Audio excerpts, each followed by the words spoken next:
All right, chapter 28, Mr. Kermit. The minutes blur into hours, which blur into days, which blur into weeks. The first thing the condemned man loses is his sense of time. All I know is that it's flying by too fast. For so long, I couldn't wait to be finished with my teaching career. Now, barreling full speed out of control towards the finish line, all I want to do is make it last. It's tough to tell the kids that I won't be back after Christmas, but they take it better than I expected. Maybe they already know. The rumor mill in middle school can be like that. They're the ones who changed everything for me. The Unteachables. Ha! That's what happens when you put a close-minded bully like Thaddeus in charge. A school district where wonderful students are tossed aside like trash. Parker, the kid has a reading problem, nothing more. The fact that no teacher ever bothered to find that out says more against the Greenwich schools than any cheating scandal.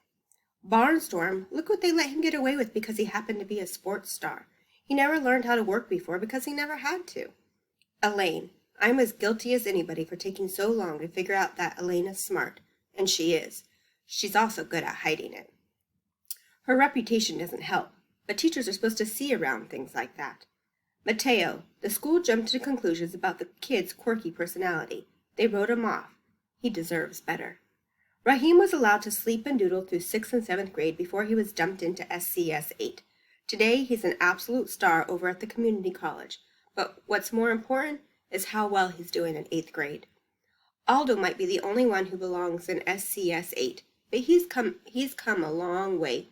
He passed that science test, and the fact that he did it isn't half as amazing as the fact that he even bothered to try.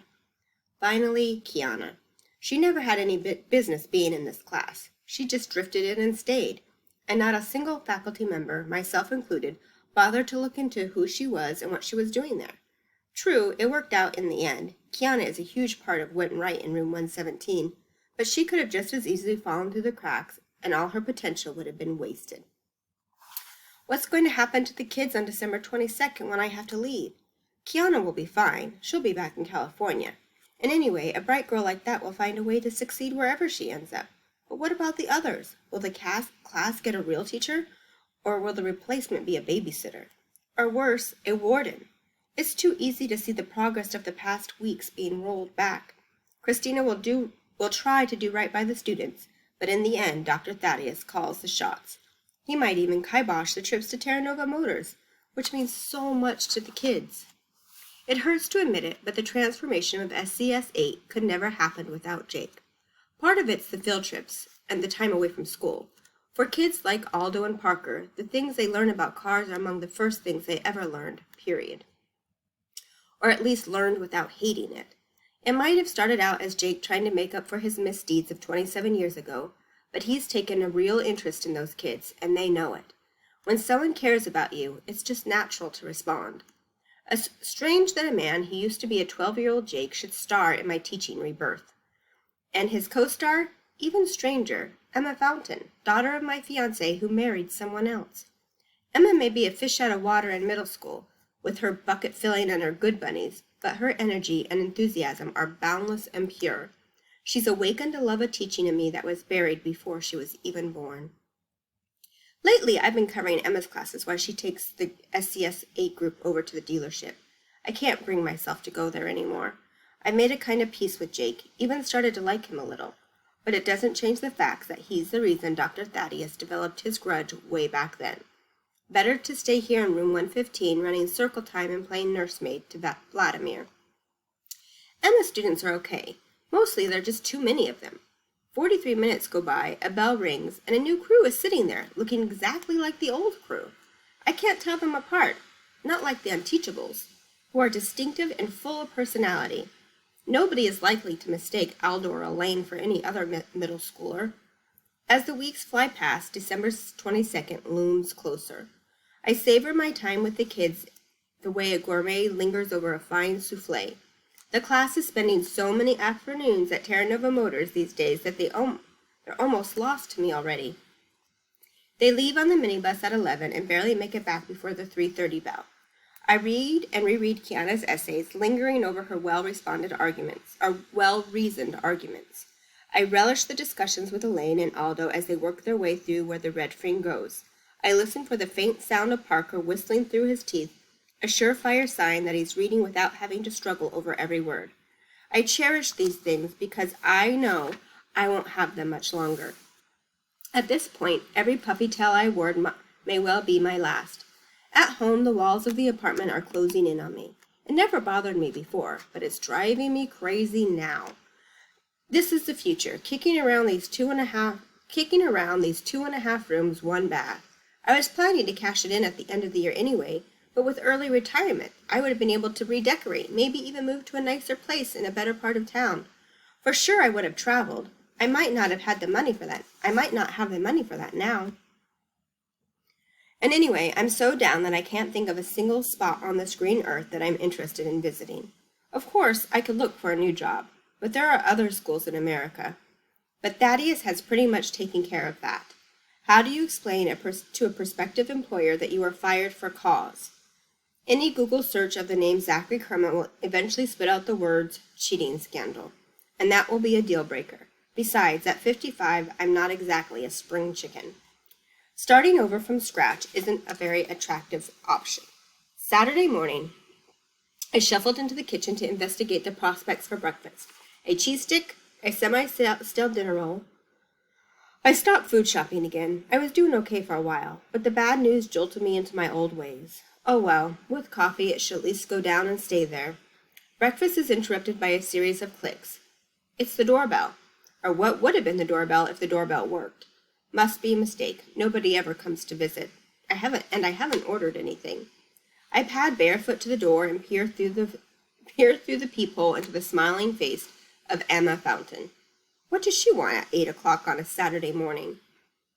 She says, "Don't pretend you're not home, Mr. Kermit. I can hear you walking around in there." I open the door. "What brings you here so early?" "I've come to give you a ride to the science fair," she replies, as if it's the most obvious thing in the world. "I'm not going to the science fair," I tell her. I'm not feeling very warm and fuzzy toward that school these days. "But you can't miss it," she pleads. "What about the kids?" "What kids? My kids? They won't be there. Nobody entered." She looks evasive. That might not be exactly true. The coffee is getting cold. Of course it's true. I'm their teacher. Don't you think I would have noticed if one of them is working on a science project? They did it as a group. I repeat, not possible. She drops the bombshell. They've been working on it at the dealership. It strikes a chord. The frequent extended trips to Terra Nova Motors, Emma accompanying the kids so I won't see what's going on. They've been doing this behind my back. It all fits, except for one gigantic question. But why? "They did it for you," she announces. "For me? Why in the million years would they think that I'd want them to?" Then I remembered. The random district policy. 10 points added to the science scores of all the winners. That would be enough. "They're trying to save my job." She beams. "Isn't it wonderful?" "No," I explode. "It means the kids blame themselves for what happened.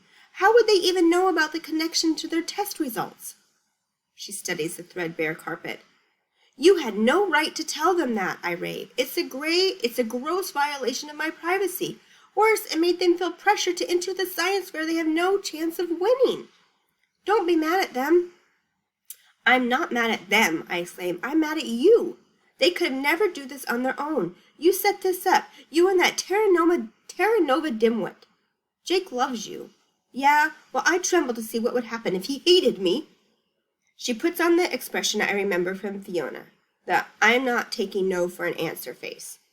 "Okay," Emma concedes, "so maybe we weren't totally upfront with you, but your kids are at school ready to present their project, and if you're not there to support them, you're never going to forgive yourself."